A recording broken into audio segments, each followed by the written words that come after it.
Bon, je pense que la grotte a vite là, donc il faut qu'on monte dans 15 minutes pour déjeuner. Allez, on y va.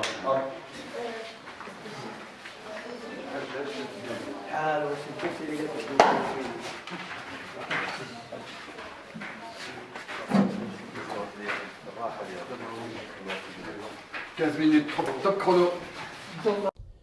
Win-Tim-Dwin, août 2017. Une expédition hors du commun. Cette expédition est proposée comme une rencontre entre les générations de spéléologues. C'est aussi pour jeter les ponts entre les spéléologues des différentes régions du Maroc. Idée conçue et réalisée par deux associations émergentes, Moroccan Explorers et Ronde d'Oxygène de Casablanca. L'objectif de l'expédition est multiple et diversifié. D'abord, jeter le pont entre les différents spéléologues des différentes villes du royaume, mais aussi rendre hommage aux pionniers de la spéléologie au Maroc, puisque commémorer l'action des anciens est une manière de se ressourcer pour l'avenir. Enfin, l'expédition a pour but aussi d'encourager le travail du tissu associatif et d'implémenter un esprit d'équipe et un sens d'engagement au travail collectif. Cette expédition se veut aussi l'occasion de présenter une charte pour les spéléologues marocains, afin de mieux protéger le patrimoine cavernicole et d'asseoir les bonnes manières de la visite des grottes. C'est aussi l'occasion d'organiser des ateliers autour de la grotte de Win-Tim-Dwin, cavité riche d'enseignements scientifiques, culturels, mais aussi de loisirs. Parlons un peu de cette grotte qui a fait couler beaucoup d'encre. Win-Tim-Dwin est située à 70 km d'Agadir. Elle constitue donc l'espace d'accueil de l'expédition. Une aubaine pour les spéléologues participants, car la visite exploration tenue dans le programme peut se faire dans des conditions très favorables.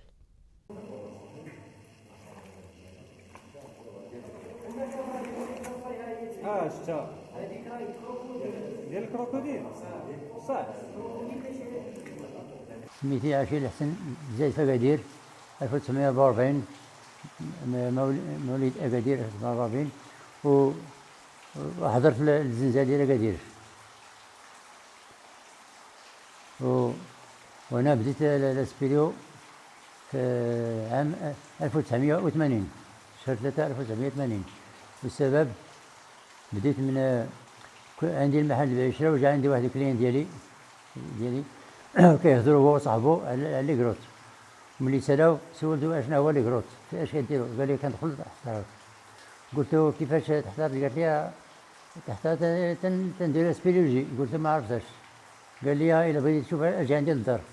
مشيت عنده للعشيه، مشيت عنده للدار لقيته هو مرتو بركو بيا وعطاني وراني التصاور ديال لاكراوند سال ويدوي لاكراوند سال وبان لي داك الشيء ديك العظمه سبحان الله العظيم تعجبت انايا. قلت هادشي كاع تحت الارض ما فراسيش. قلت له خص نكون معكم في الجمعيه ولا شكونو؟ قال لي ودي وقت ما بغيت تخرج هنا هاد السيمانه كاين خرج لاسفي ماشي معنا.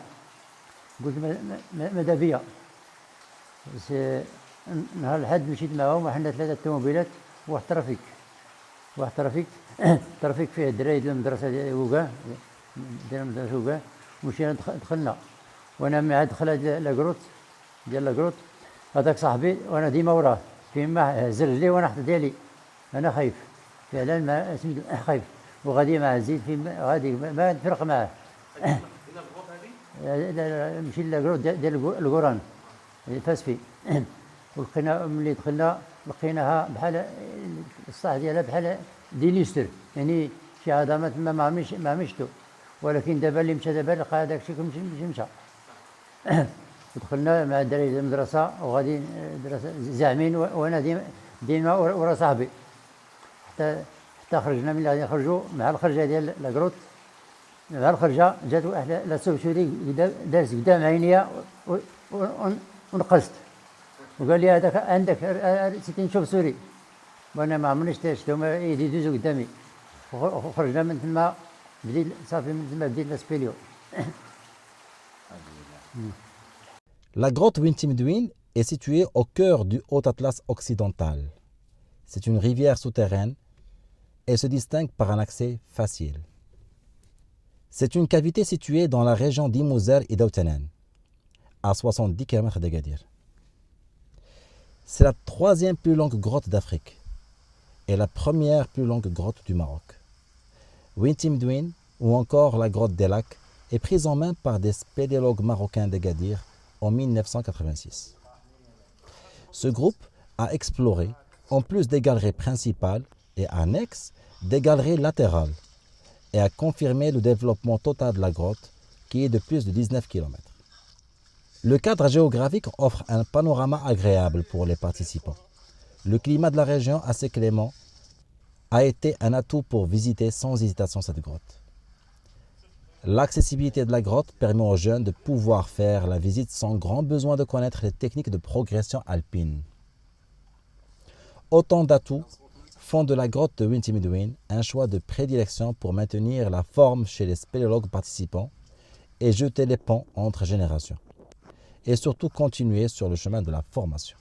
دونك الاهداف ديال هاد الاكسبيديسيون هذه هي اننا نتجمعوا في الكابيتال ديال لا سبيليولوجي في المغرب اللي هي اكادير. ماشي كابيتال مثلا نقولوا كابيتال تنقولوا تازا حيت فيها العدد ديال المغارات، ولكن اكادير هي لا كابيتال، يعني من ناحيه روحيه اللي كانت فيها اول جمعيه ديال سبيليولوجي في المغرب، فيها اول سبيليولوج مغربي. دونك الطابع ديالها والرمزيه ديالها امبورطون.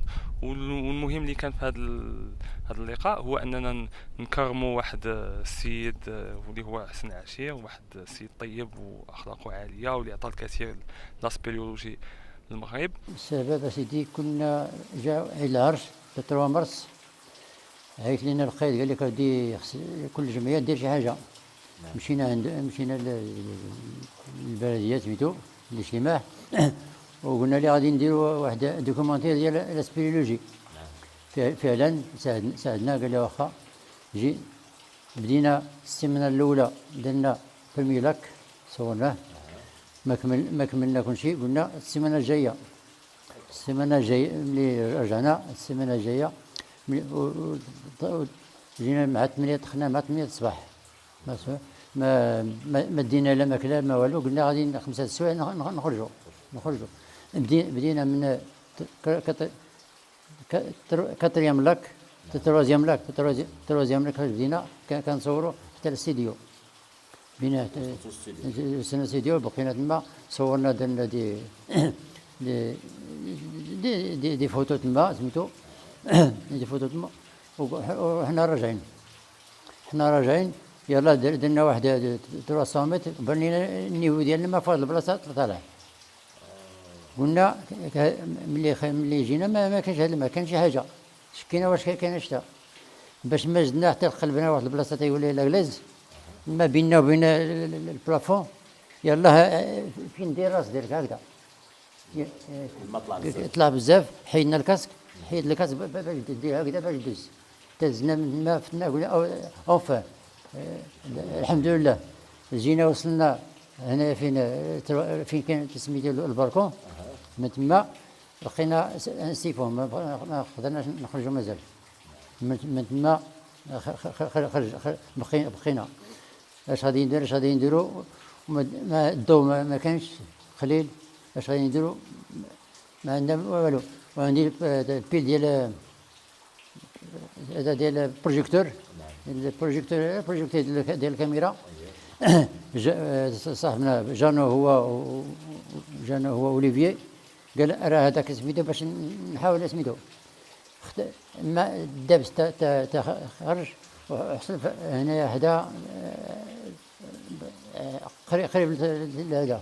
شحال هما جوج الناس اللي مشاو باش زعما كان يحاولوا باش يخرجوا يجيبوا لي رانفور يجيبوا وحصلوا حتى هما بجوجهم. من حصلوا تما حنا هما هنا تما وحنا تما تجات. شحال جلستوا تقريبا؟ جلسنا من نهار الأحد في الصباح حتى نهار الخميس في الصباح خرجنا. من ما خرجونا النيفو ديال الماء بقى طالع. نيفو ديال الماء طالع لان شنو هما حتى جات الاغاثه من فرنسا، جات الاغاثه من فرنسا هما اللي خرجونا صافي والحمد لله. الحمد لله. بالنسبه لهذا الحدث هذا شنو هما الدروس اللي يمكن الانسان يعني كمستغرب مستغربين اللي غيجيو جداد، شنو هما الدروس والعبار اللي خصهم ياخذوا من هذا الحدث؟ خص يكون على بال. اولا الماء لاكروت اذا كانت ايميد، اذا كانت هذوك اللي هما ايميد يكون على بال يشوفوا لهم ديما قبل ما يدخلوا انسجام، لان الوقت كتغير. اذا كانت ساك راه ما يخاف والو. ديما لا ميتيو يبدا يشوف سميتو ما يدخلش، ما يخلي داكشي اللي خلينا حنايا هذاك. دابا مع الدراري كثر، الجمعيات كثر، خص يبدا يكون على بال بزاف. لان الا كانوا دابا الا كانوا كثر تيكون بزاف لي زاكسيدون. ما 5 الناس 6 الناس راه تيكون ديما وما يكثرش، الخرجه ما يكثرش بزاف. يعني كما قلل العدد كان السلامه الى كثر بزاف تيكون لي زاكسيدون لي ريسك. القياس الانساني الا يدخلوا لي زيكيبي يدخلوا بالقياس ديالهم. وديما واحد يلو بلا مارش يفهم لا مارش، وديما الانسان يكون على بال على صاحبه لا اللي يقول باش تعرف اش كدير. هذا هو. طيب غنبعدوا شويه مع الاحداث هذه ديال التنجيم باش نرجعوا للنظر. En vérité, j'y suis allé une seule fois dans ma vie au Maroc. Et c'était il y a 30 ans. Juste 30 ans, avec une expérience quand même particulière, puisqu'il s'agissait du sauvetage de Vit Tindouine. Excuse-moi si je le prononce mal. Et j'ai découvert que, contrairement aux idées reçues, au Maroc, il peut pleuvoir beaucoup et que ça génère des crues. Et effectivement, il y avait donc une équipe franco-marocaine bloquée dans la grotte. Je ne sais plus combien ils étaient, au moins 9. 9, voilà. Et donc, comme il y avait des Français là-dedans, donc il a été décidé d'envoyer une équipe du SSF, dont j'ai fait partie parce que j'étais en vacances et puis disponible, et puis que j'habitais tout près de l'aéroport d'où est parti l'avion de Dijon. Oui, c'est ça. Et donc, ça a été mon expérience d'atterrir de nuit à Agadir. Et puis de faire un trajet en jeep. Alors là, ça a été quelque chose. Je me souviens du passage des Oued, des choses comme ça, pour arriver dans le village dont j'ai oublié le nom. Et puis l'accès à la grotte. Et là, je me suis senti vraiment loin de tout, quand même. Mais bon, il y avait beaucoup d'eau qui sortait. Le bassin débordait, une eau bien marron, c'était une vraie crue, quoi. Et ils étaient dedans. Donc il a fallu s'organiser. Moi j'étais un simple équipier dedans, et d'ailleurs pas préparé à ça, puisque si vous voulez une anecdote, j'en ai une quand même.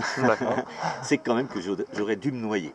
J'aurais dû me noyer dans cette galerie là, parce que j'avais pas tout compris des conditions, et moi je suis allé à l'intérieur en pontonnière. Et puis bien évidemment en nageant je l'ai rempli et j'ai coulé, mais heureusement qu'il y avait à côté de moi un plongeur, c'était Lulu Locatelli, et je dois dire qu'il m'a sauvé la vie. Il m'a extrait de ça et il m'a sauvé la vie. Voilà, donc je me souviens de ça, mais je me souviens aussi surtout de la sortie des rescapés. C'était quand même le bonheur, de voir tout le monde sortir. Après 4 jours. 4 jours, 4 jours, oui. 4 jours. Je crois qu'il y a eu une condition très favorable, c'est que moi j'ai trouvé que l'eau était chaude par rapport à ici. Et je pense que ça aide évidemment à surveiller. Ils n'étaient pas très loin. Ils n'étaient pas très loin. Donc oui, la sortie avec la gendarmerie royale, c'est eux qui ont sorti les gens, ça faisait vraiment plaisir. Un petit mot sur Lahsen Achir, le parrain de la spéléologie marocaine. Salut à toi. Écoute, il était là. Il était là, et on a parlé, alors on a parlé avec beaucoup de gens hein, aussi, et à l'époque je ne le connaissais pas, et du coup, évidemment, on est resté un peu en contact, mais très, très ponctuellement, et je me souviens surtout de la remise des cadeaux, où il était aussi au consulat, je crois que c'était au consulat, ou dans un restaurant, enfin il y avait le consul, c'était probablement au consulat, où on avait eu un festin, festin, et chacun de nous avait eu un cadeau. Et moi j'avais eu une grosse boule en cuivre sculptée. Je trouvais ça super chouette, je voyais tout à fait où le mettre dans ma maison, sauf que j'étais pas encore dans ma maison. Et il a fallu que dans mes bagages j'arrive à coller cette grosse boule. Voilà. Et je pense que c'est un cadeau très sympa que j'ai toujours d'ailleurs. Voilà. Et vous avez un sacré spéléo fondateur au Maroc. La soirée commémorative des anciens peut se tenir dans la terrasse d'une maison calme et à ciel ouvert. Une occasion pour joindre l'utile à l'agréable, surtout dans cette saison connue par ses excès de température. La température en cette période, par moment, peut atteindre 40 voire 45 degrés. سد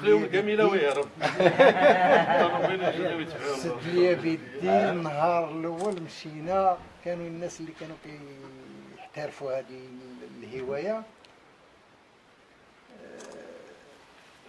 دخلنا معاهم سقناهم بالعربيه ديالنا سقناهم ملي سقناهم واحد شويه غادي الوقت شويه قلنا علاش حنا هاد الناس نتبعوهم على ما حنا نوقفوا على رجلينا نديروا الجمعيه ديالنا قانونيه لان كانوا كيحاجونا بعض الناس في الشيوخ السلطات هذا جايين نديروا فين كاينين والحمد لله وكي قال هو ماذا بينا غير بعضياتنا حنايا نطلبوا تكون واحد اليوم وطني للاستغوار بهذه المناسبه هذه لان رائعه صراحه انا كبير لا ضروري ايوا هذا السلام وتنحيي الجميع وراه كي قال هو رديتونا الشباب ديالنا الحمد لله الله يطول يعمرك بارك الله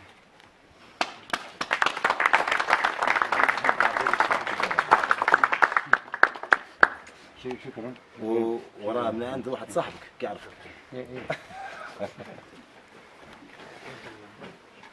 لا ضربت. لا ضربت انا. انت صافي جبد ذبح الريوس. بدا وفينا هذا هو المرجع. الله يسامحك. الو من غير الشكر صراحه انا بغيت شنو الميساج اللي بغيت توصل للشباب في ميدان الاستغوار؟ الشباب بغيت انا اليوم فرحان لان ملي كنت بوحدي حتى وليت ليزاسيون 40 اساسيون وزياده انا اش نقول لك زاد لي في عمر الحمد لله زاد لي في عمر وكنتمنى حتى هما يزيدوا ولادهم ان شاء الله يخدموا ويخدموا بالجد هذا هو اللي بغيت نقول لهم. وكان واحد الحاجه اخرى خصنا نديروا حتى حنا اليوم العالمي ديال لاسبيرولوجي فكره رائعه ما عمرها قالوها خصنا حنا نديروا اليوم العالمي ديال الاسبيرولوجي. الحمد لله. هذه الرساله ربما فينا هو السي عبد العالي. هذه الرساله ياك وصلت هذه. تمام الحمد لله. الله يكثر خيرك السي عاشر شكرا جزيلا لك. تنشكركم تنشكر اللي داعوا كلشي اللي حاضرين الحمد لله. احنا ابناء ديالك. الحمد لله. Cette expédition, au final, a vu la participation de pas moins de 53 participants appartenant à 14 associations à travers le Maroc. Cette rencontre était aussi l'occasion de renforcer l'alliance autour de 4 générations participantes. La date du 25 au 27 août 2017 restera gravée à jamais, car il a permis tout simplement de renforcer le pont entre les générations.